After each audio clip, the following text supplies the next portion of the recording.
রহমানির রহিম। আল্লাহ রাব্বুল আলামিন তার পবিত্র গ্রন্থ কোরআনুল কারীমের মধ্যে বলেন, আলাস্তু বিরব্বিকুম ক্বালু বালা। আল্লাহ রাব্বুল আলামিন রূহের জগতে আমাদের থেকে একটি অঙ্গীকারনামা নিয়েছিলেন, আমরা সবাই জানি। আল্লাহ রাব্বুল আলামিন সমস্ত রূহকে একত্রিত করে জিজ্ঞাসা করেছিলেন, আমি কি তোমাদের রব নই? তখন আমরা সবাই বলেছিলাম, বালা, অবশ্যই আপনি আমাদের রব। তো এই যে আল্লাহ তাআলার সাথে আমাদের যে একটা অঙ্গীকারনামা রূহের জগতে হয়েছে, এখান থেকে দুইটা জিনিস প্রমাণিত হয়। এক নাম্বার, আল্লাহ তাআলার সাথে আমাদের মোলাকাত হয়েছে, দিদার হয়েছে। দুই নাম্বার, আল্লাহ তাআলার সাথে আমরা কথা বলেছি। আল্লাহ তাআলা প্রশ্ন করেছেন, আমরা উত্তর দিয়েছি। তো এই যে যখন আল্লাহ তাআলার সাথে দুইটা জিনিস আমাদের অর্জন হয়েছে, এক নাম্বার আল্লাহ তাআলার সাথে দিদার, দুই নাম্বার আল্লাহ তাআলার সাথে কথা বলার সুযোগ, তখন অটোমেটিক আমাদের মধ্যে দুইটা জিনিস এসে গেছে।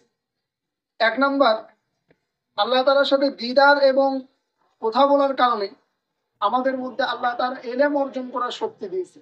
দুই নাম্বার, কাউকে ভালোবাসা, মহাব্বত করা, এই শক্তি, ভালোবাসার শক্তি আল্লাহ তাআলা আমাদেরকে দিয়েছে। আল্লাহ তাআলা যখন ভালোবাসা এবং ইলম অর্জন করার শক্তি দিয়েছেন, তখন এই দুইটা জিনিস অর্জন করার জন্য, দুইটা জিনিস রাখার জন্য আল্লাহ তাআলা আরো দুইটা জিনিস বনি আদমের মধ্যে দান করেছেন। এক নাম্বার হলো এলেম রাখার জন্য আল্লাহ তাআলা আকল দিয়েছেন, ব্রেন দিয়েছেন, এবং ভালোবাসা রাখার জন্য আল্লাহ তাআলা আমাদেরকে কলব নামক একটি জিনিস দান করেছেন।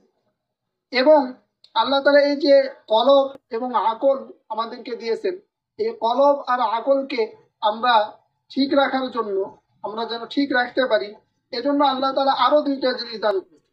এক নাম্বার কিতাবুল্লাহ, দুই নাম্বার নবী রাসূল। কিতাবুল্লাহ দান করেছেন যাতে করে এই কিতাবুল্লাহ থেকে আমরা জ্ঞান অর্জন করতে পারি, আমরা ইলম অন্বেষণ করতে পারি। দুই নাম্বার, নবী রাসূলকে আল্লাহ তাআলা দুনিয়ার মধ্যে পাঠিয়েছেন যাতে করে তাদেরকে আমরা মহব্বত করতে পারি, ভালোবাসতে পারি, এবং তাদেরকে ভালোবাসার মাধ্যমে আমরা আল্লাহ তাআলাকে পেতে পারি।